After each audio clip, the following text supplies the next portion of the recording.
કાલથી જે 12 દિવસ માટે જે પ્રવચન પૂજ્ય ગુરુદેવશ્રીના સાંભળશું એ પોણી કલાકના રહેશે આપણને, અને એના પછી એ પોણી કલાકનો સ્વાધ્યાય એટલે સવારના જે 6:30 થી 7:30 જિનેન્દ્ર અભિષેક અને 10 લક્ષણ પર્વ.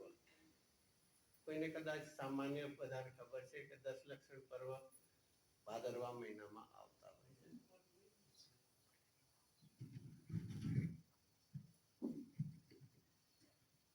પણ ખરેખર વર્ષમાં 3 વાર આવે છે. જેવી રીતે 3 વખત અષ્ટાનિકા આવતા હોય છે.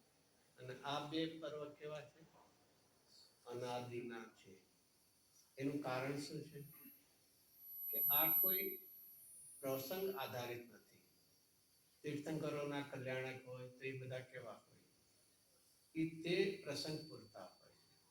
આપણે જે કાંઈ પંચકલાણક ઉજવીએ છીએ એ કોના ઉજવીએ છીએ? ભૂતકાળની 24મીના કે ભાવિ 24મીના? કોના? વર્તમાનમાં. કારણ કે એ ભૂત અને ભવિષ્યના તો આપણી પાસે ડિટેલ પણ નથી હોતી. તો એ પ્રસંગ ઉપર હવે નવી 24મી જે આવશે, જે મહાપદ્મ તીર્થંકરને તો પછી આ પણ ભૂલાઈ જશે. તો એટલા માટે એ બધા કેવા હોય છે? એ ટાઈમ બિંગ હોય, તત્કાલીન હોય છે. અને આ જે અષ્ટાનિકા છે, 10 લક્ષણ પર્વ છે, બધા કેવા છે? અનાદિના છે અને અનંતકાળ સુધી એ ચાલતા જ હોય છે.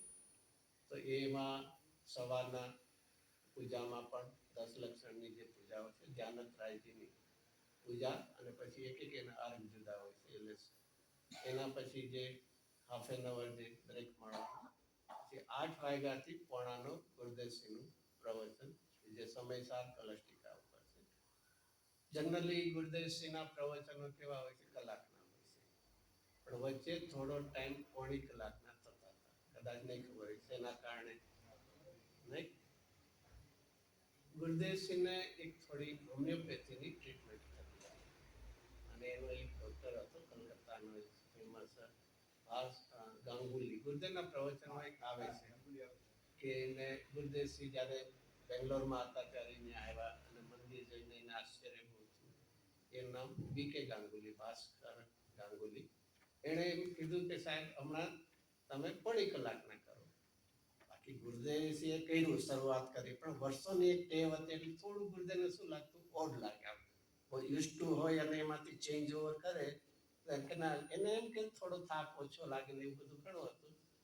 પણ પછી તો ગુરુદેવ કે ના નથી પાડતું, એટલે ફરીથી બેક ટુ ધ 1 અવરના જે પ્રવચનો છે એના પર છે. તો એ રીતે અહીંયા એ રીતે કરીને પછી સાંજના જે રીતે પ્રોગ્રામ છે 8 થી ક્યાં સાલ હતો? એ 77ના છે. એમની ઉંમર હતી 87. હા, એટલે ત્યારે 77ની આસપાસ છે. હમણાં કલશટીકાના જે છે એમાં છે.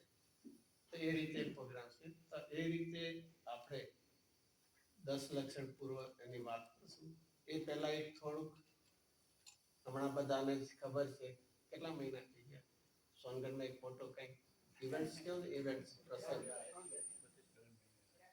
3 મહિના થયા. પણ એના પંચકલાણક પ્રતિષ્ઠા મહોત્સવ થોડા ઘણા આવ્યા તો ખરા, ઘણા નહીં આવ્યા હોય. પણ એક જીવનમાં પંચકલાણક શું?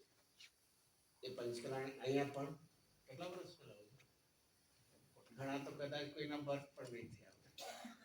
1980માં થયા હતા, 44 યર્સ, એટલે કોઈ ઘણા જન્મ પણ નહીં થયા. જન્મ થયા હશે તો એ જેવી નાની હશે તો રિમેમ્બરન્સ પણ નહીં હોય. એક પંચકલાણક મહોત્સવ શેના માટે હોય છે? ખરેખર એક તીર્થંકર આત્મા એના જીવનમાં 5 મુખ્ય પ્રસંગ બનતા હોય. કોઈ પણ એક એવી રીતે કોઈ સેલિબ્રિટી હોય કે એના લાઈફની અંદર ડિફરન્ટ પ્રસંગો હોય છે, એમ અહીંયા તીર્થંકર એમના ક્યાંથી લઈને 5 કલાણક ઉજવાય છે? ક્યાં લેવલથી, ક્યાં એજથી? જો જગતમાં કોઈના બર્થડેથી હશે, કોઈના ગર્ભથી નહીં હોય. એનું કારણ શું હશે? કારણ કે એ ખબર જ નથી. જ્યારે આ તો કોણ છે? તીર્થંકર છે. અને તીર્થંકર એટલે કોણ? વાંધો નથી ને, આવું બધું કઈ બધાને ખ્યાલ હતો એટલે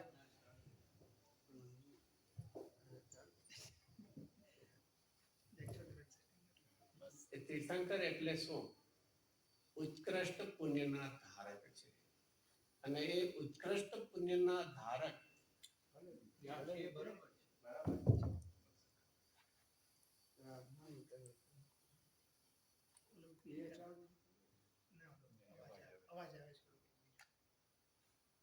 એ ઉત્કૃષ્ટ પુણ્યના ધારક હજી તીર્થંકર પ્રકૃતિનો ઉદય તો પછી આવે છે. ક્યારે આવે છે? કેવળ જ્ઞાન પ્રાપ્ત થાય ત્યારે. પણ એમના એવા ઉત્કૃષ્ટ પુણ્ય છે કે હજી જન્મમાં આવ્યા પહેલા, હજી એનાથી આગળ ગર્ભમાં આવે ત્યારથી એના પેલા 6 મહિનાથી આ છે ને, કોઈ જગત કલ્પના ન કરી શકે આવું બધું. કોઈને એમ પ્રશ્ન થાય એમ કેમ ખબર પડે ક્યારે એમનો જન્મ નહીં કે ચલો ગર્ભમાં ક્યારે? અરે આપણા હિન્દ પુન વાળાને તીર્થંકરના પુન શું છે એ નથી ખબર આપણને. એમની પવિત્રતા શું છે એની વાત તો દૂરની વાત રહી, પણ એ તીર્થંકર એટલે કોણ? તો એ જે એને કેવા હોય છે, જન્મ લે છે ત્યારે કેવા હોય છે? જન્મ નહીં, જ્યારે એ પ્રકૃતિ બાંધી ત્યારે પણ એક સાધક આત્મા હોય છે. સાધક આત્મા, બધાય સાધક એવા નથી હોતા, પણ એવા કોઈ એક સાધક આત્મા જેની સાધનાની વખતે એવા પુણ્ય બંધાય છે કે પોતાની તો આરાધનાની અલ્પકાળમાં કરતા જ હોય છે, પણ એમના વાણીના યોગે કેટલાય જીવો આરાધનાના માર્ગે આવે છે, વિરાધનામાંથી આરાધનાના માર્ગમાં આવે છે, અને કેટલાય જીવો આરાધનામાંથી પૂર્ણતા. અને તેથી એમના જે 5 કલ્યાણ, 5 પ્રસંગો એને કેવા કહેવાય છે? કલ્યાણ જ કહેવાય છે. પોતાનું તો કલ્યાણ કરે છે, પણ એના નિમિત્તે કેટલાય જીવોનું એ કલ્યાણમાં એ નિમિત્ત થાય છે. માટે એમના એક એક પ્રસંગને શું કહેવાય છે? કલ્યાણ કહેવાય. તો પૂર્વના ભવોમાં એમણે સાધક દશામાં 148 પ્રકૃતિમાં ઉત્કૃષ્ટ પુણ્યની પ્રકૃતિ એવી તીર્થંકર પ્રકૃતિ બાંધે છે. ચલો, એ બહુ વિચારવા જેવું છે. તીર્થંકર પ્રકૃતિ બાંધે એ જ ભવ્ય મોક્ષ જાય કે ન જાય? ન જાય ને? ન જાય ને? વિધેયમાં તો જાય છે. જો આ આપણે ભરત ક્ષેત્ર અને હિરાવર ક્ષેત્રમાં 5 કલ્યાણ પામે, અને વિદેમાં જે 20 તીર્થંકર થી પણ 5. એ સિવાયના કેવા હોઈ શકે છે? 2 અને 4 નો હોઈ શકે? 4 નો હોઈ શકે. કેમ નો હોય? તમે 2 ને 3 લીધા તો એમાં 4 લઈ. એમાં શું છે? ગર્ભમાં આવીને એવા પ્રકારના વિકલ્પો ન હોય. આ સેવા છે. આ જે પ્રકૃતિ બંધાય છે શેના કારણે હોય છે? રાગને કારણે. અને એ પ્રકારનો ન હોય તો એ ગર્ભ ન હોય એટલે તો 4. તો જન્મ લઈને કરે છે એ પણ કેવું? જન્મ લઈને એ પોતે આગળ પોતાની તપ, કેવળ અને મોક્ષ એવા 3 કલ્યાણથી એ કરતા હોય. એટલે ગર્ભ અને જન્મ તો બે નહીં, પણ જન્મ લઈને એવા વિદેહ ક્ષેત્રમાં. એનાથી આગળ વધીએ. કોઈ દીક્ષા લીધા પછી પણ વિકલ્પ હોય છે. જો આખું કેવું છે? ગર્ભ અને જન્મનું તો નથી.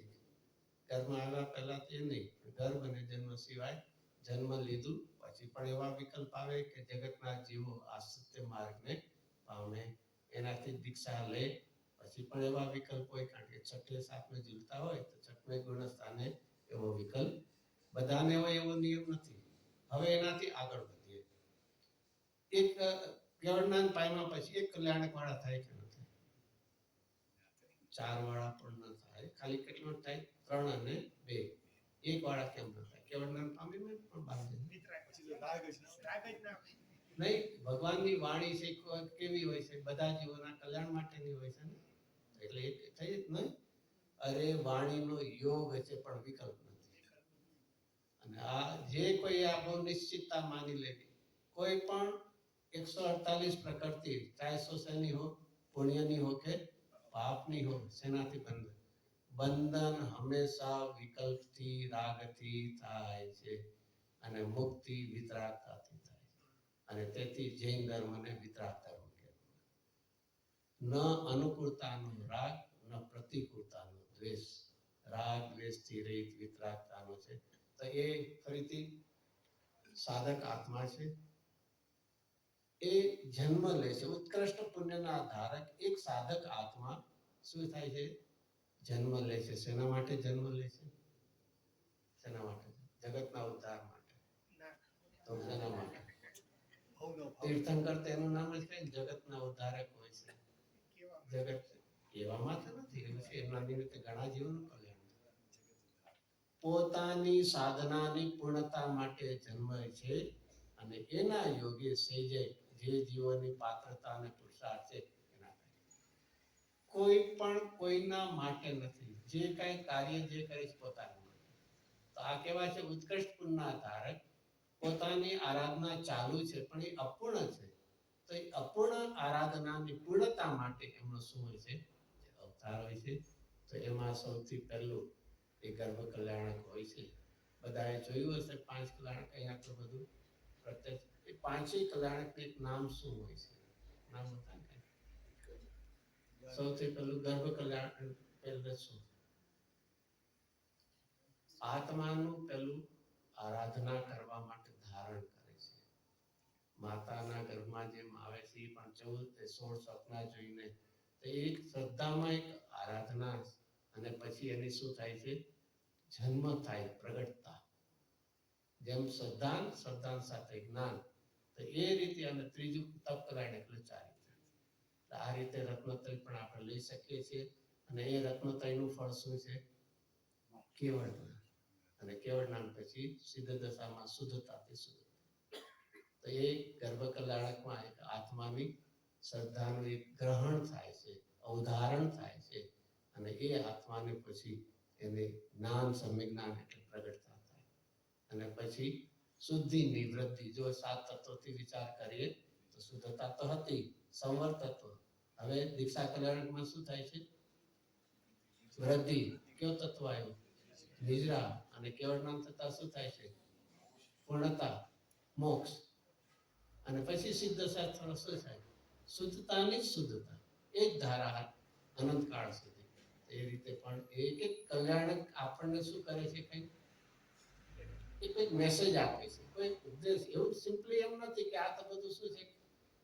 ચાલો એક કલ્યાણક પૂરા કર્યા ને રિચ્યુઅલ્સ કે ને બધા ક્રિયામાં એમ નથી. એક કલ્યાણક આપણને કઈ સંદેશો આપે છે, આત્મહિત કરવા માટેની પ્રેરણા આપણને આપે છે.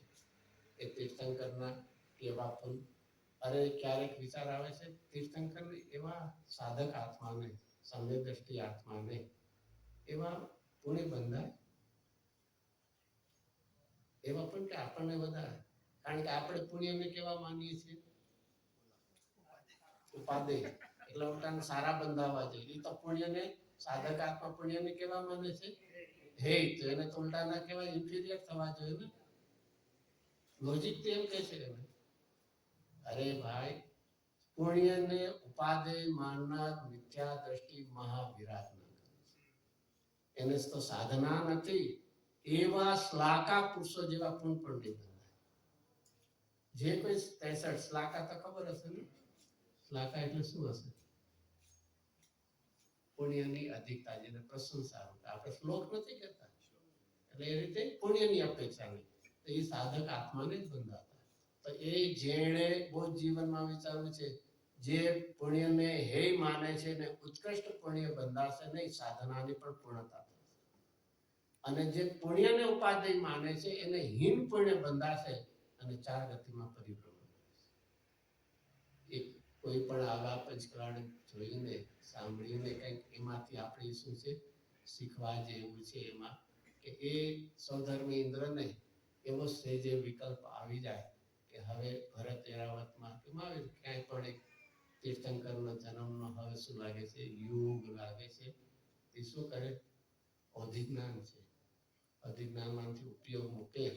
એને લાગે છે કે હવે અહીંયા દેવ પર્યાયમાંથી, મુખ્યત્વે દેવ પર્યાયમાંથી કોઈ આત્મા ગર્ભમાં ધારણ કરવાનો 6 મહિના બાકી છે. તો કોને કે કુબેરને કે શું? કુબેરને કે રત્નોની વર્ષા કરવાની 3.5 કરોડ રત્નો. આપણે તે એવા ક્યારેક ભૂતકાળમાં એવા સમય હશું કે નહીં? ક્યારેક હશું ને? થોડા રત્ન ભેગા કર્યા હશે ને ફરીથી આવા તર્ક કુતર્ક આપણને શું કામ ઉઠે છે? અનુકૂળતાની તૃષ્ણાએ આપણું જેવું અહિત કર્યું છે ને એવું કોઈ નથી કર્યું. જીવનમાં હિનપુન લઈને આવું છે અને અનુકૂળતાની ઉત્કર્ષતા જોડે છે, ક્યારેય સંભવ નથી. અરે ત્યાંના જીવોને એવી તૃષ્ણા જ ન હોય, અરે અમારે આંગણે તીર્થંકર આવવાના છે, એનાથી બીજું રત્ન કેમ મોટું? એ ધૂળના રત્નની શું વેલ્યુ છે? કદાચ હોય કે ન હોય છે, કોનો આ જે રત્નોની વર્ષા કરે છે, સુંદર નગરીની રચના કરે, એનું એક ઇન્ડિકેશન લોકોને શું ખબર? અહીંયા કોઈ મહાપુરુષ તો એને શેની અધિકતા લાગે? રત્નોની વર્ષાની કે એ મહા તીર્થંકર પુરુષ આવવાના છે એની અધિકતા લાગે? તે 6 મહિના સુધી રત્નોની વર્ષા થાય છે. પછી માતાને શું થાય છે? 16 સપના આવે છે. એક એક સપના પણ કેવા હોય છે? એ કોઈક સૂચકો હોય છે. સિંહથી લઈને હાથીથી લઈને બળદથી લઈને બધા જુદા. ક્યારેક એમ ન સમજવું, એના ઉપરથી એમનું ચિહ્ન થાય છે, એવું ન સમજવું. સપના જુદી વાત છે અને પેલી જુદી વાત છે. એમાં તો કોઈ સાગર હોય, સમુદ્ર હોય, સૂર્ય હોય, ચંદ્ર હોય, તે બધા એક એકના અર્થો હોય છે. અને છેલ્લે શું હોય છે? 16 સપના પછી એક વૃષભ એટલે બળદ માતાના મુખમાં પ્રવેશ કરે એવો એમને ભાસ થાય છે. એ એમ સૂચવે છે કે આ ભગવાનનું અવતરણ એ થયું, નાયકનું અવતરણ. પેલા શુદ્ધતાથી આ પંચકરાણમાં નાયક શબ્દથી હતી. નાયકની શું છે? અવતરણ. પછી એનું શ્રદ્ધાન એવી રીતે એની વાત એમાં નાયકની મુખ્યતા. તો એક નાયકનો પેલો સ્વીકાર છે એનો થાય છે. પછી નાયકતા પ્રગટતા, પર્યાયની શુદ્ધતા માટે નાયક, ઓલું નાયકનો સ્વીકાર. તો એ 16 સપના આ બધું જ કુદરતનો પ્રકાર જ છે. કોઈને એમ થાય કે કોઈને ન આવ્યા ને એવો પ્રકાર પ્રસંગ જ નથી. ક્યારે પણ એવું હશે કે પૂર્ણિમાનો ચંદ્રમા હોય અને સમુદ્રમાં શું હોય છે? ભરતી હોય છે. એ બધા પ્રકારો છે જે હોય છે કે નથી હોતા.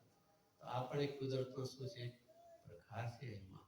તો એમને માતાને આવે પોતે પછી બીજે દિવસે જે રાજા હોય છે, કારણ કે આ તો બધા ક્ષત્રિયના હોય છે, રાજસભામાં કે છે આવા સપના આવ્યા છે અને એ બધું કદાચ જોયું હશે ને. આનંદ ભયો એવું ભક્તિ કઈ કોને કોને આનંદ ભયો? કોને આનંદ ભયો? જીવનમાં એ રીતે વિચારવા જે એક બાળ તીર્થંકર આવશે એમાં જો આટલો આનંદ આવતો હશે તો આત્માની અનુભૂતિનો આનંદ કેવો હશે?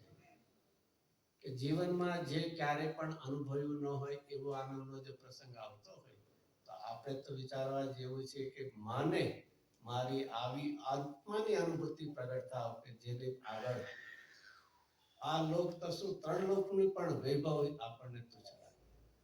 તે સપના છે. પછી એ રીતે સૌધર્મ ઇન્દ્ર પછી 56 કુમારિકા અષ્ટદેવીઓ સાથે કરે છે અને એની સાથે તત્વ ચર્ચાઓને બધું થતું હોય છે. 5 કલ્યાણકમાં સૌથી ઉત્કૃષ્ટ જેને આનંદ ઉલ્લાસ ઉમંગનો દિવસ એટલે કયો? જન્મ કલ્યાણ.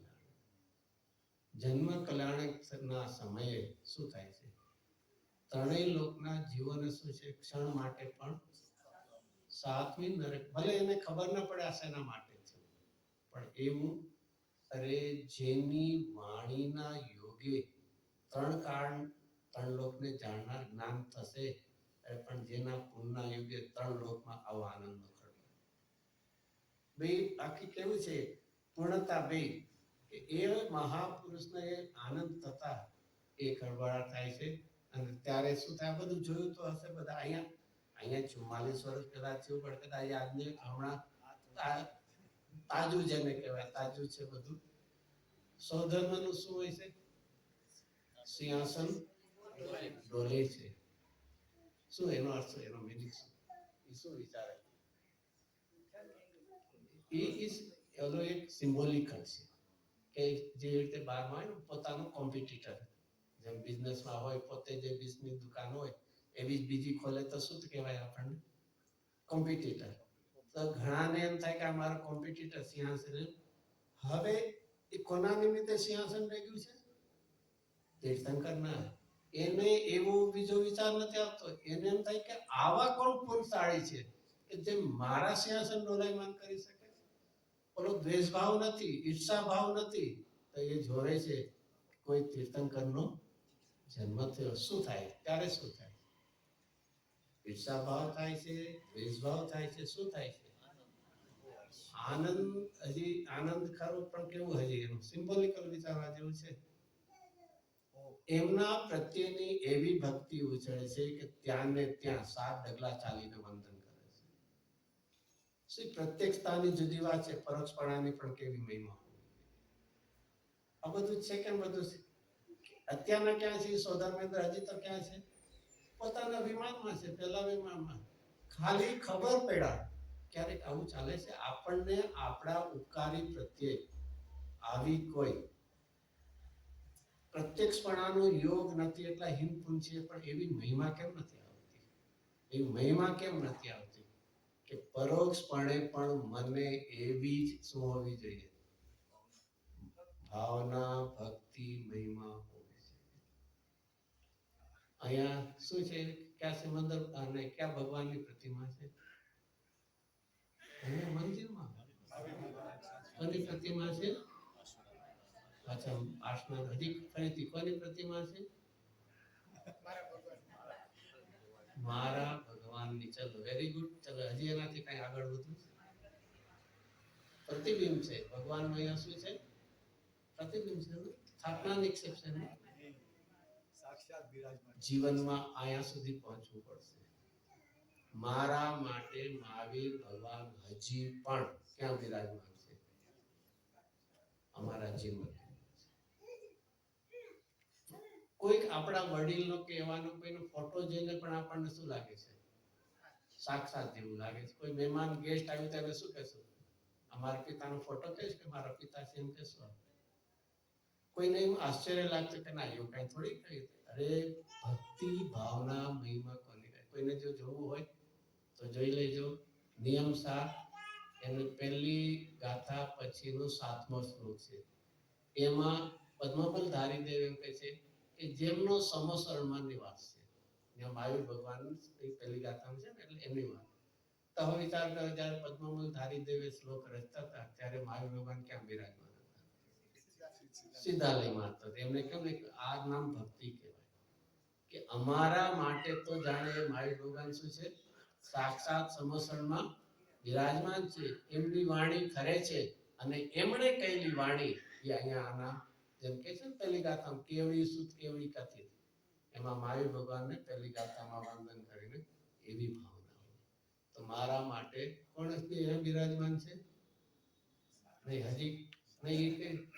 કે આરસની છે કે પંધાતુની છે? જીવનમાં આવી જો ભાવના આવતી હોય તો ક્યારે દર્શન કરવા આવશું? વીકેન્ડ હશે ત્યારે. દરરોજ આવશું, પણ જરા ટાઈમ મળશે ત્યારે આવશું. નહીં? ફરીને એવી ભાવના ક્યારેક ગુરુદેવસિંહના જીવનમાં વિચાર્યું છે? એટ ધ એજ ઓફ 91 ગુરુદેવસિંહના જીવનમાં ક્યારે પણ થાક નહીં લાગ્યો હોય? 91 વર્ષની ઉંમરની વાત કરું છું. ક્યારે કદાચ ફીવર કે એવું બધું નહીં આવ્યું હોય? ના, આજ તો ખાલી દૂરથી બેઠા દર્શન, એવું નહીં હોય? નહીં ના, અમને તો હોય.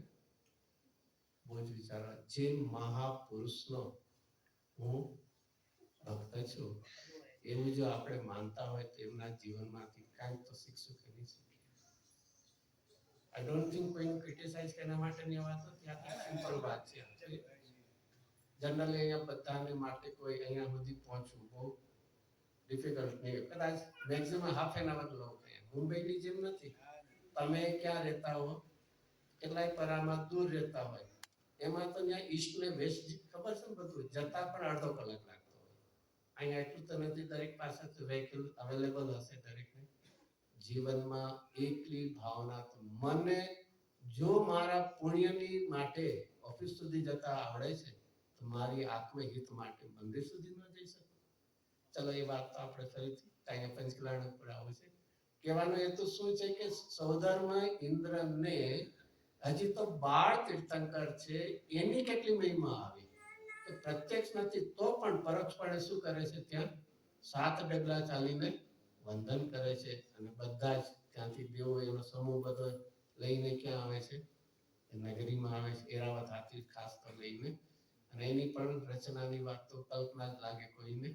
એ ત્યાં આવે છે, નગરીને 3 પ્રદક્ષિણા કરીને પછી સચીને માતા પાસે. આમાં કોઈ તર્ક ન કરવા કે માતા કહેશે હું ના, હું તો બાળ તીર્થંકર નહીં જ આપી, ગમે આવે એટલે હું છે, મારો દીકરો છે, તર્ક ન કરવા. આજે ભક્તિની ભાવનાની આગળ શું હોય છે એ સચી લઈને આવે છે. એને પણ એ જીવન ધન્ય લાગે છે કે આવા બાળ તીર્થંકરનો એક સ્પર્શ કરવાનું આવે એ પણ એક મારા શું છે, પરમ સૌભાગ્ય છે. અને ત્યાંથી લઈને મેરુ પર્વત સુધી લઈ જાય છે. ઉત્કૃષ્ટપણે આનંદ ઉમંગનો આ એક પ્રસંગ છે કે જ્યાં એક બાળ તીર્થંકર અને ક્યાં લઈ જાય, મેરુ પર્વત. અને મેરુ પર્વત પણ કેટલા છે, 5. જ્યાં જે ક્ષેત્રમાં જે હોય ત્યાં લઈ જાય. અને એમાં સૌથી ઉપરનું વન કયું છે, પાંડુક વન. અને પાંડુક વનની અંદર શું હોય છે, પાંડુક શિલા છે.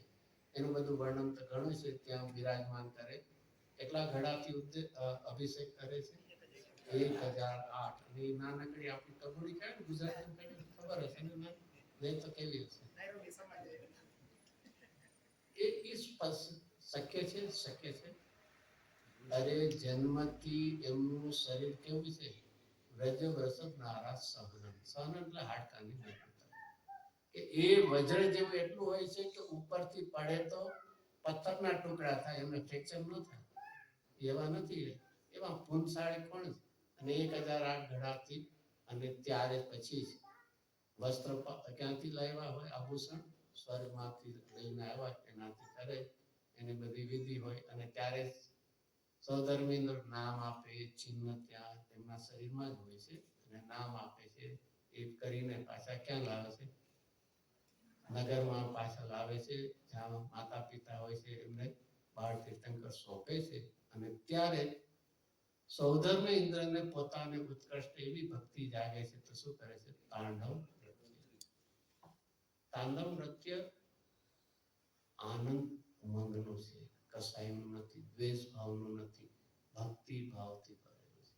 એ ઉત્કૃષ્ટ પ્રસંગ પૂરો થઈ એના પછી આ તો પંચકલાણમાં પારણા જિલ્લાને આગળ બધું કરી. નેક્સ્ટ ડે કયો હોય, તપ કલ્યાણ. બેમાં શું ફરક છે? બીજો દિવસ આપણે જન્મ કલ્યાણ એટલું ઉજવું, ત્રીજો દિવસ તપ કલ્યાણ. શું છે? જેને જન્મ કલ્યાણકના દિવસે ઉત્કૃષ્ટ ભાગી ભક્તિ જાગી હોય એવી જ ઉદાસીનતાનો વિરાગ બીજા દિવસે જાગ્યો તો સાર્થક પણ છે. આપણને જન્મ કલ્યાણ મજા અને નૃત્ય કરવાનું ઉત્સાહ અને બીજે દિવસે શું હોય, શોકનો દિવસ કહેવાય ને. નહીં, ગુજરાતીમાં એને શું કહે, દિવસ પિતા જેવું મોઢું કહીને નહીં ખબર હોય. જીવનમાં ઉદાસીનતા, ઉપેક્ષા એનું નામ વૈરાગ્ય છે. કોઈ પરાણે જેને કહીને પરતિભાવ કે એ કરવો એનું નામ કોઈ વૈરાગ્ય નથી. ત્યારે ખરેખર શું વિચાર આવવો જોઈએ કે કોઈ પણ તીર્થંકર એમને એમના જીવનની શરૂઆત અહીંયા થઈ ગઈ. એમાં તો 24માંથી બાલ બ્રહ્મચારી કેટલા હતા, 5. અને એટલા માટે ક્યારે એને રાજપાટ કર્યું ન વાપરવું. ત્યાં સુધી એને શું કહેવાય, રાજકુંવર કહેવાય, રાજપાટ ન કર્યું. ઓલા બીજા કે રાજપાટ કર્યું એવું નહીં. તો એ કહેવાની ગમે તે હોય, પણ એના જીવનમાં એમને શું ઓછું લાગતું હતું. દેવો જેના મિત્ર હોય, જેમને અનુકૂળતાના ઢગલા હોય, વસ્ત્ર આભૂષણ જ્યાં સ્વર્ગમાંથી આવતા, એને શું એમને ઓછું લાગ્યું અને વન જંગલમાં સાધનામાં શું અધિક લાગ્યું. આ જો બેને તફાત જો એમને ખ્યાલ આવે તો આપણા જીવનમાં વિચારો શું રાંચીએ જ્યાં ક્ષણનો પ્રસંગ, લક્ષ્મી અને અધિકાર વધતા શું વધ્યું તે. જીવનમાં આપણે પણ તૃષ્ણાની પાછળ ગમે તેટલા દોડશું, તૃષ્ણા પ્રમાણે વિષય મળવાના પણ નથી. ઉલટાની આપણને અહિતના માર્ગે લઈ જશે. તો એમને જે રાજપાટની અનિત્યતા જોઈએ, કોઈને કોઈ પ્રસંગ બન્યો હોય જેમાં અહીંયા વિધિ નાયક હતા, થોડું બહુ વિસ્તાર થશે તો ઘણું લાંબુ થશે. પંચકારણમાં શું હોય? વિધિ અધ્યક્ષ હોય, વિધિ નાયક હોય અને મૂળ નાયક હોય. ત્રણમાં શું ફરક? વિધિ અધ્યક્ષ, વિધિ નાયક અને મૂળ નાયક. જીન મંદિર જે બને એમાં મુખ્ય જે પ્રતિમા વચ્ચે હોય, જેમાં અહીંયા મહાવીર ભગવાન, તેનું નામ શું કહેવાય? મૂળ નાયક. હવે આટલા મોટા મૂળ નાયક હોય, એમની ઉપરની જે સેરેમની કરવાની હોય, એને કઈ મૂવ કરી શકાય એવું તો ન હોય. તેના માટે એવા જ, એ જ ભગવાન હોય જરૂરી નથી, એવા જ કોઈ પ્રતિમા શેમાં હોય છે? નાની સાઈઝમાં 9 ઇંચના સામાન્યપણે હોય છે પંચધાતુના, જેથી લોકોને કઈ વિધિ ચાલે છે દેખી શકાય, એટલે મૂવ થઈ શકે. તો એનું નામ શું કહેવાય છે? વિધિ નાયક, જેના ઉપર થતી હોય. પછી અને એ બધાએ જોયું હશે કે પાછળ એક મંડપમાં એનું નામ શું થાય? વિધિ, ટેમ્પરરી ક્રિએટ કરેલી. જૈન મંદિરની પરમાનન્ટ છે બોલીએ, અને એમાં જે જે પ્રતિમા હોય એના ઉપર આરોપણ કરવામાં આવતો હતો. જેના ઉપર વિધિ ચાલે એનું નામ વિધિ નાયક. અને હવે કોણ રહી ગયું? વિધિ અધ્યક્ષ એટલે શું? કે જેમની ઓલરેડી પંચકલાણિક થઈ ગયા હોય એમની નિશા હોય, એમની નીચે. આવું બધું સોશિયલમાં કરતા હશો કે નહીં? નહીં કરતા જોઈએ. ખબર કે રિલેટેડ કરતા એનોલોજી કે એ નથી આવડતી. અહીંયા ચાલો કોઈ પણ એક તમારે એમપી એટલે પાર્લામેન્ટ હોય, એના મેમ્બર્સ હોય, અથવા કોઈ જજ નવા એપોઇન્ટ કરવાનું તો શું કરવાનું? જે ઓલરેડી હાઈકોર્ટનો ચીફ જજ હશે એ કરાવતા હોય છે ને. એવી રીતે પ્રેસિડેન્ટ એના માટે કોઈ પણ એને ઓથ જેને કેમ લેવાતી, તો એમ અહીંયા શું છે કે પ્રતિષ્ઠિત ભગવાન જે હોય છે એની સાથે આ કરવામાં આવતું હોય છે વિધિ. ચાલો એનાથી તો તપ કલ્યાણકમાં વિચારવા જેવું છે. તે દિવસે કમસે કમ આપણે જો ત્યાં હોય તો શું હોવું જોઈએ? ના જરા પેલા નાસ્તો કરવો, પછી જશું ને એમાં જોઈને ભૂખ લાગે તો શું કરવું? અરે જો તપ કલ્યાણક ઉજવવા આવ્યા છે, જો એ બધું જ છોડવા તૈયાર છે, તો હું એક ટંકનું પણ શું છોડવા? અરે કમસે કમ એમ તો ભાવના થાય કે દીક્ષા નહીં લે ત્યાં સુધી કઈ નહીં. આપણે છે ને કોઈ દી આ બધામાં શું હોય છે ખબર નહીં, ફિઝિકલ પ્રેઝન્સ કરી લેતા હશે, પણ ભાવનાથી ક્યારેક વિચારણા નહીં કરતા કે એ બાળ, એ યુવાન, હવે તીર્થંકર કોઈ રાજા છે, એ જો બધું જ છોડવા તૈયાર છે આત્મહિતની માટે. અરે વન જંગલની પ્રતિકૂળતા મને સ્વીકાર્ય છે, પણ મને મારા આત્માનું હિત કરવું છે. એનો અર્થ શું છે? આત્માની હિત જેને ઉત્કર્ષતા લાગે છે એના માટેનો આ માર્ગ છે. તે લઈ જાય છે. અને જો જન્મ કલ્યાણક અને આમાં એક જન્મ કલ્યાણકનું જે જુલુસ હોય અને આ દીક્ષા યાત્રા, શું ફરક શું લાગે? એરાવત હાથી બધા આવતા હશે ને બધા? નહીં તો શું આવે? પાલખી લઈને. અને એ કારણ કે એક આખો પ્રસંગ શેનો છે? વૈરાગ્યનો છે, ઓલાનો નથી. એમાં ના છે ગાંધર્વ બધે એમ ન હોય. આ વૈરાગ્ય પૂર્વકનો. અને એ પહેલા બધી દેવને રાજા પ્રત્યેની ચર્ચા બધું સાંભળ્યું હતું. એમાં એક છેલ્લું એક શું છે? સૌધર્મેન્દ્ર શું કહે છે? કદાચ કોઈ લીધો હશે, પાઠ લીધો હશે તો ખબર છે શું બોલે? સંયમ લઈ શકે છે. એ શું બોલે છે? શું સૌધર્મેન્દ્ર શું બોલે છે? ખાસ તો હવે બધું યાદ ન હોય બધું. તમારી બધી સંપત્તિ લઈ લો, તમારે એક ક્ષણ અમને મનુષ્ય પર્યાય. એક સમય ન લેવો, અસંગ સમય. કારણ કે સાધના અસંગ સમય પૂરી થાય. એક વિચાર, મારો સર્વ વૈભવ એ હું તમે લઈ લો, મને મનુષ્ય પર્યાયમાં અસંગ સમય. ફરીથી શેના માટેની છે? અમે આવા વૈભવ વચ્ચે હોવા છતાં પણ ચોથાથી પાંચમું નથી આવતું. મારે મારી આરાધના પૂર્ણ કરવી છે. મને ખાલી શું છે? અસંગ સમય મનુષ્ય પર્યાયના આપો મારી સાધના. અરે જીવનમાં અસંગ સમય કરતા આપણને કેટલો મેળવ્યો છે, તો મેં કેટલું કર્યું છે? શું છે? આપણા સાથે વિચારવા કરો. આપણને અસંગ સમય નહીં મળ્યો હોય. અસંખ્યાત મેળા છે નહીં, પણ ખબર નહીં હોય. અત્યારે છીએ જ નહીં. બહુ જ વિચારે કે એક કલ્યાણકમાં જો વિચાર કરીએ તો શું છે, અરે આવી અંતરંગની એમની ઉદાસીનતા, અરે દેવો જય જયકારા કરતા હોય છતાં એનાથી ઉદાસીનતા તે લઈને જાય છે. એમાં સૌથી પહેલા કોણ લઈ જાય છે? ભૂમિગોચરી રાજા, વિદ્યાધર રાજા, કારણ કે એમની સાથે દીક્ષા લઈ શકે હોય. પછી દેવો લઈને વનની બહાર લઈ જાય છે. પછી તો બધું જે આવે છે વૈરાગ્યની ભાવના કરતા બાર ભાવના, કારણ કે વૈરાગ્યની જનની છે બાર ભાવના. પછી પોતે દીક્ષા લે છે. સૌથી પહેલું 7મું ગુણસ્થાન આવતું અને ત્યાં 4થું મનઃ પરિજ્ઞાન પ્રગટ થતું. આ જોયું હશે 4 દીવડાને અમુક, કારણ કે 3 જ્ઞાન તો લઈને જ આવતા. કેમ 3 જ્ઞાન લઈને આવતા હોય?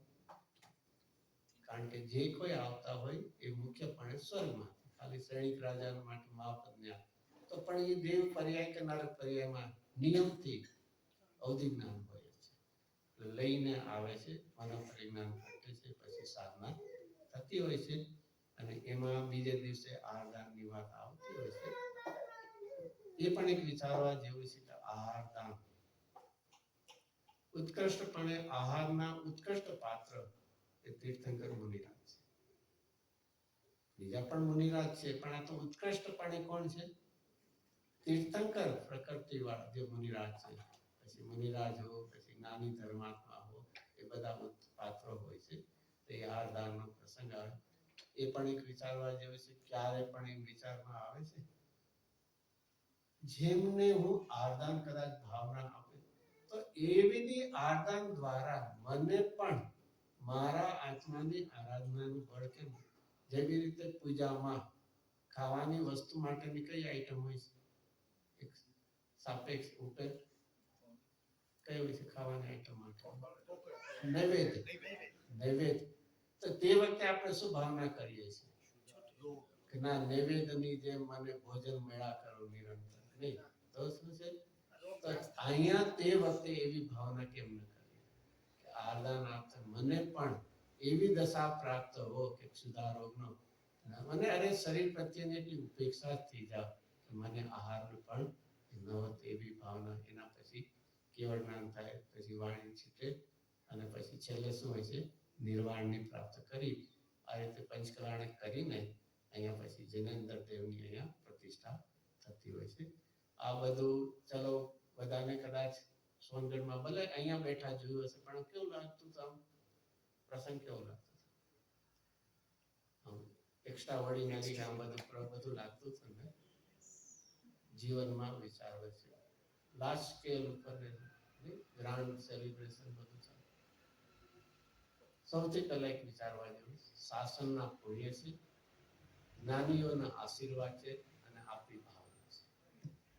ક્યારે પોતાથી અધિકતા ન કરવો. આ જે કાર્ય થઈ રહ્યા છે કોના આધારે થયા છે? શાસનના શું છે? પુણ્ય છે. સાથે કોના છે? જ્ઞાનીઓના. અરે લૌકિકતામાં પણ કોઈ ભાઈ અમારા માતા બાદ એના બધા આશીર્વાદથી કામ, વડીલોના આશીર્વાદથી, એમ અહીંયા જ્ઞાનીઓના શું છે? આશીર્વાદ. અને એની સાથે આપણી શું છે? ભાવનાથી ભક્તો દેખાય છે, ખાલી બહારથી સેલિબ્રેશન નથી થતું. તો આવા પ્રસંગો જીવનમાં આત્મહિતના કારક થતા હોય છે. કોઈ જીવને એક નવ જને કે ને એક એન્ટ્રી બેક પણ જે કે ને એના માટેનું પણ આ એક નિમિત્ત બનતો હોય. તો એવા પ્રસંગો સાથે આપણે તત્વજ્ઞાન પણ ઉમેરશું તો સોનામાં સુગંધ. સોનામાં સુગંધ નથી, પણ અહીંયા જો આવા પ્રસંગો સાથે આપણે શું ઉમેરશું? આપણી તત્વની ભાવના, તો જીવનમાં આપણું પણ એક કલ્યાણ થશે. એ રીતે આવતીકાલથી એક પ્રસંગ શરૂ થાય છે, એની ઉપર થોડી વિચારણા કરીએ. 10 લક્ષણ પર્વ. સામાન્યપણે આપણે પર્યુષણ જે કહે છે ને પ્રાકૃત ભાષા શબ્દ ઉપરથી છે. પર્યુષણ એટલે આરાધના સાધનાનો અવસર. પર્યુષણ પર્વ કેટલી વાર આવે વર્ષમાં? અને કેટલા દિવસના હોય? બરોબર ને? એટલે 3 × 10 એટલે વર્ષમાં કેટલા દિવસ? ના રોજ થોડી હોય, રોજના તો રૂટીન હોય ખાલી. જો આ બેઝિક અહીંથી શરૂ થાય છે આપણી. ક્યારે પણ ખાલી એક શું છે? આરાધનાના દિવસો માટે દિવસ ગણવા છે. પર્યુષણ એટલે આરાધના આપણે કીધું ને, એક સરસ ગુરુદેવના માટે શબ્દ કેટલો એક વાર સરસ વાત. જૈન ધર્મના પર્વ એટલે શું? સંયમ અને સાધનાની આરાધના. કેવું હોય છે? સંયમ એક એકમાં હોય છે ને, એમાં આવે છે ને સંયમ, તપ, ત્યાગ એ બધા. એટલે શું છે સંયમ? એટલે શું છે? જેણે પોતાના વિકલ્પોનું સંયમન એટલે કંટ્રોલ એટલે મર્યાદામાં કર્યું, તો સેજે બાહ્ય વિષય પણ છૂટ્યા. અંતર સાથે બાહ્ય થાય. બાહ્યથી છે ને છૂટવા જશો તો નથી થતું, આકુરતા થશે. તો અહીંયા પર્વ શેના હોય છે? સાધના અને સંયમ માટેના પર્વ હોય છે. ના અત્યારે તો બધું શું હોય છે ને, સેલિબ્રેશન જેવું હોય ને, સારા સારા કપડાં પહેરવાનું ને બધું સાધના માટે અને સંયમ. ક્યારે પણ ધર્મને કેલેન્ડરમાં ન રાખો. હવે કયો આવશે? ચૈત્ર સુદ પાંચમ એટલે શું છે? તારીખ ઉપર ધર્મ છે કે પણતી ઉપર છે? વ્યવહાર કાળ ઉપર છે કે નિશ્ચય સ્વકાળ ઉપર છે? મારા માટે વર્ષના 365 દિવસ શેના માટે છે? આરાધના, સાધના, ઉપાસના માટે છે. એનાથી હજી આગળ વધીએ. દિવસમાં 24 કલાક કેટલા માટે? શું માટે? ગુરુદર્શન પ્રવચનમાં આવતું હોય છે 23 કલાક ધર્મ, 24 કલાકમાંથી 1 કલાક ધર્મનો અને 23 કલાક સોયનું દાન અને એરણની. કોના ઉપર આ કોમેન્ટ આવતી હતી? બીજા કોઈ આપણા ઉપર ને, આપણે બધા એ સીધા સાદા સરળ સુધરેલા છે. વિચારવા જેવું છે. જેણે જીવનમાં આરાધનાનો કાળ જોયો છે એને સ્વકાળ નહીં પ્રગટ થાય. હું કદાચ એકવાર શ્વાસ લેતા ભૂલી જાય, પણ આરાધના માટે આત્માને નહીં. પોતાના નાયક સ્વભાવને શું કરવો છે? મુખ્ય કરવો છે કે ગૌણ કરવો છે? એવો મુખ્ય કરવું કે એનું વિસ્મરણ તો ન થાવ, એની ગૌણતા પણ ન થાય. તે સાધનાનો પર્વ શરૂ થાય છે. આપણને ચલો આટલા બધા દિવસોમાં વચ્ચે ગેપ હોય, મારા પુરુષાર્થની થોડી શું આવી હોય, મંદતા આવી હોય, અને બહારમાં પણ એક સોશિયલ બધા સેલિબ્રેશન શેના માટે? એક રૂટીનમાંથી કંઈક ફરક શું થાય છે? ઇન્સ્પિરેશન મળતું હોય, એના માટે હોય. એમ આપણા માટે પણ એક શું અહીંયા સાધના માટે ફરીથી એક આશ્ચર્ય, એક માઇન્ડસેટમાં, ના ભાઈ આ ધર્મના દિવસો છે, આપણે મેક્સિમમ ટાઈમ જે રીતે પ્રવૃત્તિ હોય એમાં થાય. તો એમાં એ સંયમ અને આરાધનાના પર્વમાં મુખ્યપણે આપણે કોણ લેતા હોય છે? મુનિરાજ. અને એના માટે કયો શબ્દ વાપરતા હોય છે? ઉત્તમ. ઉત્તમ ક્ષમા, ઉત્તમ માર્દવ, ઉત્તમ આર્જવ. એ કેટલા પ્રકારના ધર્મો છે 10 દિવસમાં? પ્રકાર છે ને? તો શું બોલીએ છીએ આપણે? બોલતી છે ને એનો ખબર નથી શું બોલીએ છીએ. હમણાં ટાઇટલ શું બાંધ્યું? 10 પ્રકારી ધર્મ કે 10 લક્ષણી છે? ધર્મ એક જ પ્રકાર છે, લક્ષણ ઘણા છે, અસંખ્ય છે. એમાંથી આ કોઈ પણ પદાર્થ છે ને એક હોય લક્ષણ. જેમ આપણે ચલો વ્યક્તિગત લઈએ, વ્યક્તિ એક હોય, પછી એના રિલેશનશિપ કેટલા હોય? એક જ હોય ને? નહીં, ઘણા હોય તો ઘણી વ્યક્તિ થઈ જાય. પોતે પિતા હોય, પુત્ર હોય, ભત્રીજો હોય, કાકા હોય, બીજા કેટલા પર્સન તો આઈડેન્ટિટી માટેના આવેલા. એમ ધર્મ કયો છે? ચારિત્ર ખલું. ચારિત્ર રૂપ ધર્મ. એના જુદા જુદા શું લીધા? લક્ષણ. કેવી રીતે લીધા? કે એક ચારિત્રની પણતિમાં જોઈએ તો ક્રોધનો અભાવ છે, તેનું નામ શું આપ્યું? ક્ષમા આપ્યું. એ જ પણતિમાં માન કસાયનો અભાવ છે, તો શું નામ આપ્યું? માર્દવ. પણતિ બદલતી નથી, જોવાના લક્ષણો, દ્રષ્ટિ જુદી જુદી છે. તો એ રીતે આચાર્ય દેવે એ 10 કર્યા. આપણે 10 સુધી જ પહોંચીએ છીએ, પછી હજી કઈ વચ્ચે બીજું આ 12 દિવસની અંદર 3 પર્વ. 10 તો આવે છે, પછી રત્નત્રય પર્વ ક્યારે? 13, 14 અને 15. અને આવી જો આરાધના કરી તો એના પરિણામોમાં શું હોય? દેશ ભાવની આકૃતા હોય, ક્ષમા ભાવનું પરિણામ. અને એટલા માટે શું છે? એ બહુ જુદું કઈ લાગે છે. ઘણી જગ્યાએ તો શું હોય છે, છેલ્લું પ્રતિક્રમણ કર્યું એને પણ શું કહીએ આપણે? છેલ્લું હોય એને શું કહીએ? સંવત્સરી ને. અને સંવત્સરી ક્યારે આવે? વર્ષમાં સંવત્સરી ક્યારે આવે? એક જ વાર આવે ને. ખબર છે કોઈથી સંવત્સરી એટલે શું? બોલી તો નાખીએ છીએ. સંવત્સરી એટલે શું? It's made of two words, સંવત અને સરી. સરી એટલે પાસો હોય, ખરીજો એટલે પાસો, અને સંવત એટલે યર. ખરેખર આજે પણ સંવત્સરી છે. આજે કઈ તારીખ છે? 12 તારીખ, 12/24. એનો અર્થ છે કે 12મી એપ્રિલ 23ની આ સંવત્સરી છે. એક વર્ષ પૂરું થયું. એમાં શું? પણ કાંઈ અર્થ તો ખબર નહીં. કોઈ કીધું સંવત્સરી કર્યું. અરે ભાઈ, હર સમયે તારે સંવત્સરી છે. તો એવું નહીં, ત્યારે નથી. સંવત્સરી એટલે શું થયું? 10 લક્ષણ પૂરા થયા, પણ હજી રત્નત્રય પર્વ બાકી છે. અને એવા પરિણામ પૂર્વકનું કોઈ પણ જીવ પ્રત્યે પણ ભૂતકાળમાં કોઈ પણ નિમિત્તે, કોઈ પણ પ્રકારે, ચાહે શું, મનથી, વચનથી, કાયથી, ક્રત, કારિત અને અનુમોદન. હજી કઈ એડ કરવું છે? હજી કઈ? આ બધું ક્યાં કરો તો પછી બીજું સો મેની નહીં. આમાં જો બધી કરશું, તમારી માઇન્ડની જીબી બધી વપરાઈ જશે નહીં. હવે તો બેલેન્સ રાખવી પડે ને. જીબી તો હવે બધા કહેવાની જરૂર નથી ને. અરે જાણે કે અજાણે અંધારના પરિણામોમાં એટલી નિર્મળતા આવવી જોઈએ કે કોઈના પ્રત્યે ઇન્ટેન્શનલી અનઇન્ટેન્શનલી કોઈ પણ પ્રકારથી હોય તો આમાં ઘણા આપણે કન્ડિશન મૂકતા હોય છે ને. પેલા એને કયો ખેમા માગે પછી હું કરાવીશ. આજે કે મેં કઈ વાત થોડી એણે કરાવ્યું તો મને કરાવ્યું.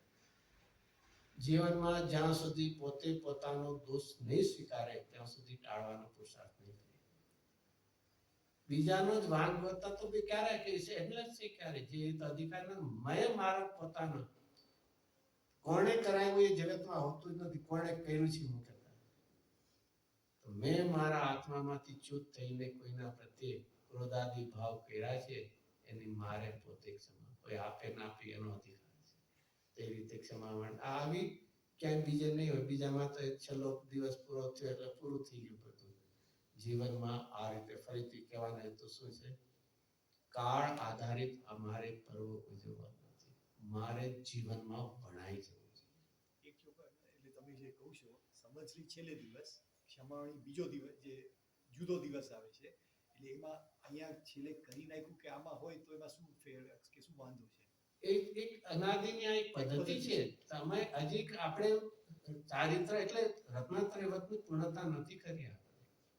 આપણે જે કરી છે બધી પૂર્ણ. આ તો શું છે, કોઈ પણ એક વાર કામ કે ઇન બિટવીન તમે એનું શું કરી નાખો, પૂરું કરી નાખો. પૂજા કરી લીધી, હજી શાંતિ પાઠ પેલા આપણે વિસર્જન બોલી નાખો ને. જે સિસ્ટમ જે હોય, કોઈ પણ કોન્ફરન્સ હોય એમાં થેન્ક્સ ગિવિંગ ક્યારે શરૂ થાય? નહીં, હજી ડિસ્કશન બાકી છે. પેલા થેન્ક્સ ગિવિંગ કરી નાખીએ. પદ્ધતિ છે પરિણામો સાથે સંકળાયેલી.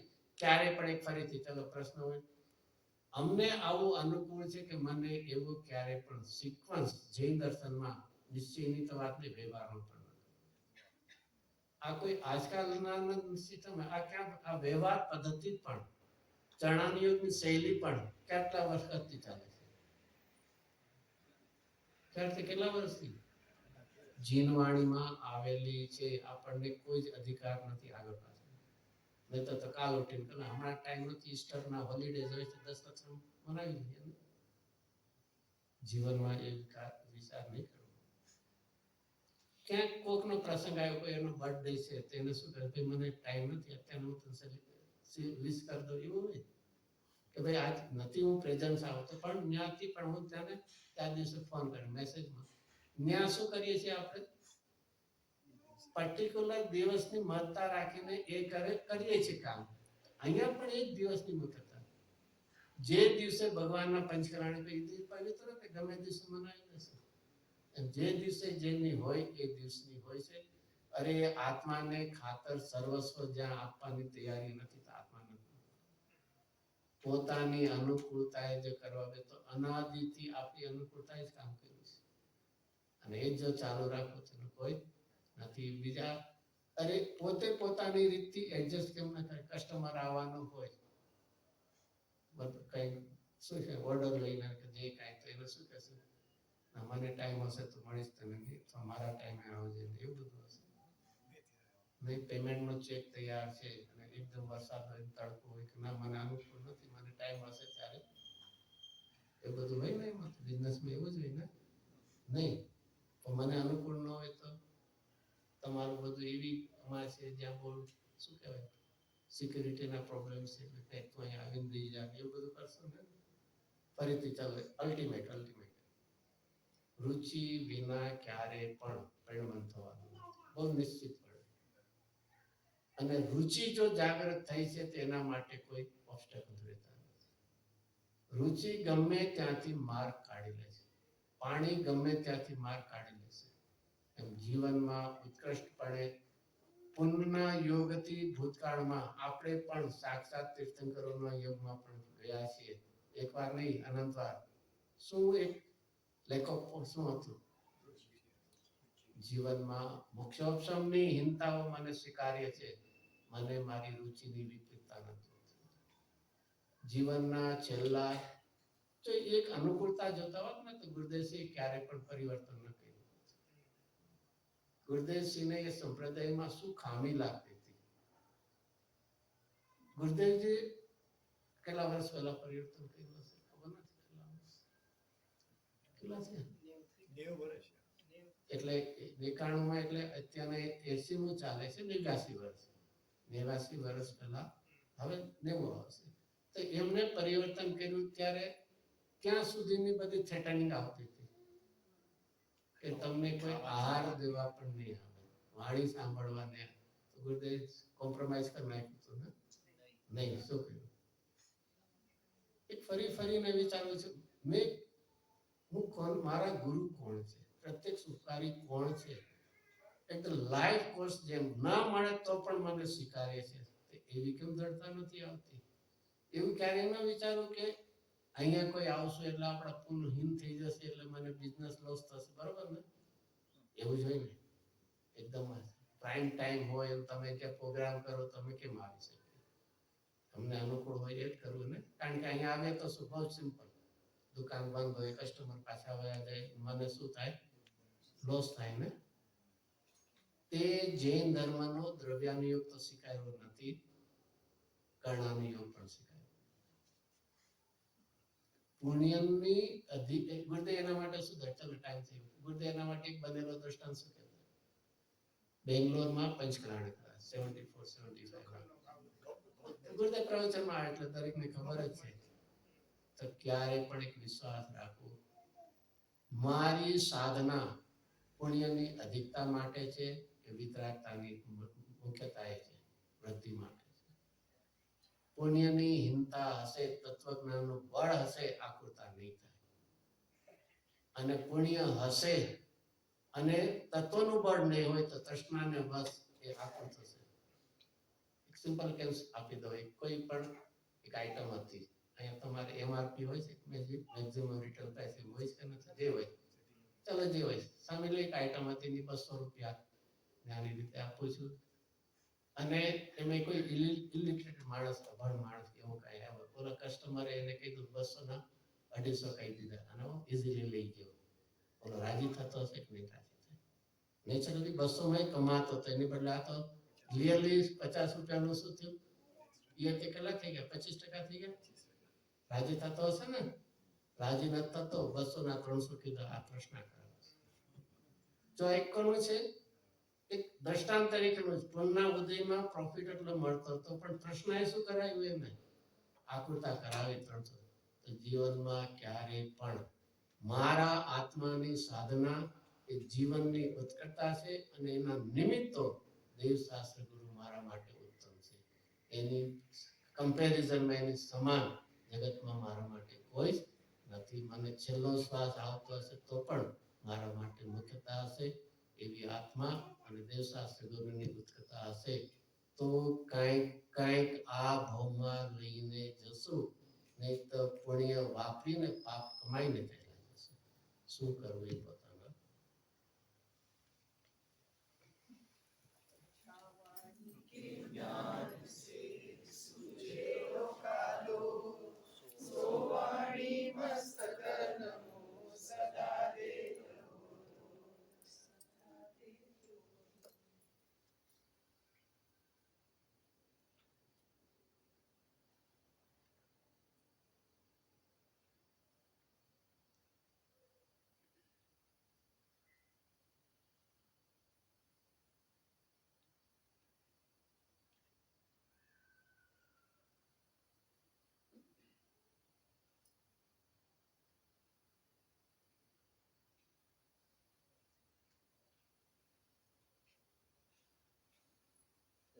બોલે પંચ પરમેશ્વરી ભગવાનનો જય હો. શિવાદી 24 તીર્થંકર ભગવાનનો જય હો. સમય સારાદી જીનવાણી માતનો જય હો. મહામુનીશ્વર કુંદ કુંદાચાર્ય દેવનો જય હો. અધ્યાત્મ યુગ શ્રેષ્ઠા પરમ ઉપકારી કહાન ગુરુ દેવનો જય હો. ધન્ય અવતાર પ્રશમૂર્તિ ભગવતી માતનો જય હો. સનાતન પરમ પવિત્ર દિગંબર જય હો.